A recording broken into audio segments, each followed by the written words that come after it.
Ahmedabad corporation સંચાલિત gymnasium અને swimming પુલમાં બિન અધિકૃત વ્યક્તિઓ હવે પ્રવેશ નહીં લઈ શકે।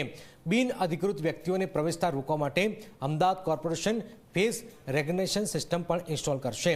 આ ઉપરાંત જિમ્નેશિયમ કે સ્વિમિંગ પુલના સભ્ય બનતા સમયે સિસ્ટમમાં તમામ વિગતો અપલોડ પણ કરાશે। જે તે સભ્યોની સમય મર્યાદાનો પણ ડેટા સિસ્ટમ એડ કરશે। કાયદેસર સભ્ય હોય એ જ વ્યક્તિને પ્રવેશ મેળવી શકાશે। એએમસીના ઈ ગવર્નન્સ વિભાગે ટ્રાયલ રન પણ શરૂ કર્યો છે। સફળતાના આધારે આગામી સમયમાં વિવિધ લોકેશન પણ ઇન્સ્ટોલેશન કરાશે। અમદાવાદ મ્યુનિસિપલ કોર્પોરેશનના જેટલા બી આપણે જીમ અને સ્વિમિંગ પુલ્સ છે ત્યાં જેટલા બી મેમ્બર્સ છે એ મેમ્બરોને આપણે ફેસ રિકગ્નિશન સિસ્ટમ દ્વારા અધિકૃત એન્ટ્રી મેળવી શકે તે મુજબની વ્યવસ્થા ગોઠવવા જઈ રહ્યા છે। તેના ભાગરૂપે આપણે પાયલટ પ્રોજેક્ટ તરીકે અત્યારે આ ફર્સ્ટ સિસ્ટમ ઇન્સ્ટોલ કરવા જઈ રહ્યા છે। આનું પાયલટ પ્રોજેક્ટ સક્સેસફુલ થશે ત્યારબાદ આપણે બાકીના સ્વિમિંગ પુલ્સ તથા જિમ્નેશિયમમાં આ સિસ્ટમનો ઇન્સ્ટોલ કરીશું। આ સિસ્ટમ અંતર્ગત જે પણ આપણા મેમ્બર્સ હશે વેલિડ મેમ્બર્સ તેઓનું વન ટાઈમ રજિસ્ટ્રેશન કરવામાં આવશે અને ત્યારબાદ જ્યારે એ લોકો ફરી સ્વિમિંગ પુલમાં કે એમાં આવે ત્યારે એમને કોઈપણ જાતના અન્ય ડોક્યુમેન્ટ્સ કેરી કરવાની જરૂર નહીં પડે, પણ એમનો જે ડેટા આમાં ઇન્સ્ટોલ કરેલો હશે એ ડેટાના આધારે તેઓ તેમના ફેશિયલ બાયોમેટ્રિક્સના આધારે પ્રવેશ મેળવી શકશે।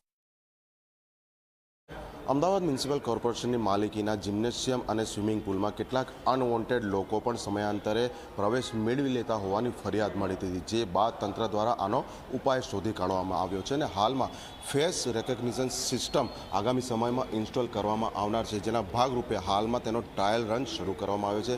મ્યુનિસિપલ કોર્પોરેશનની દાણાપીઠ સ્થિત જે મુખ્ય કચેરી છે ત્યાં સિસ્ટમ ઇન્સ્ટોલ કરવામાં આવી છે અને કઈ રીતે આ સિસ્ટમ કાર્યરત થશે તેના દ્રશ્યો છે તે આપ જોઈ શકો છો। અગાઉથી યોગ્ય માહિતી સાથે એન્ટ્રી કરવામાં આવેલા જે મેમ્બર છે તેની તમામ જે માહિતી છે તે સિસ્ટમમાં એડ કરવામાં આવે છે, જેથી કરીને ફેસ રેકગ્નિશન આ ઓટોમેટિક સિસ્ટમ થ્રુ કરવામાં આવે છે, જેથી જે કાયદેસરનો વ્યક્તિ હશે, જે મેમ્બર હશે તે જ અહીંયા પ્રવેશ મેળવી શકશે। એટલે પ્રથમવાર જ્યારે કોઈ જિમ્નેશિયમ અથવા તો સ્વિમિંગ પુલની મેમ્બરશિપ લેવાની થાય તે સાથે જે તે લોકેશનની ઉપર આ પ્રમાણે તે સભ્યનો ડેટા એન્ટર કરવામાં આવશે, જેથી તે વ્યક્તિ અહીંયા સિસ્ટમની આગળ ઊભો રહે અને સિસ્ટમ અલાઉ કરે તે બાદ જ પ્રવેશ આપવામાં આવશે। એટલે હાલ તો ટ્રાયલ રન કરવામાં આવી રહ્યો છે।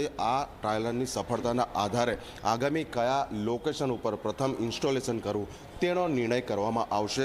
એટલે હાલ તંત્ર સંપૂર્ણ અભ્યાસ કરી રહ્યો છે આ ટ્રાયલ રનની સફળતાનો, જે બાદ જોવાનું એ રહેશે કે કયા લોકેશન ઉપર કેટલા લોકેશન ઉપર આ સિસ્ટમ ઇન્સ્ટોલ કરવામાં આવે છે અને તેને કેટલી સફળતા મળે છે।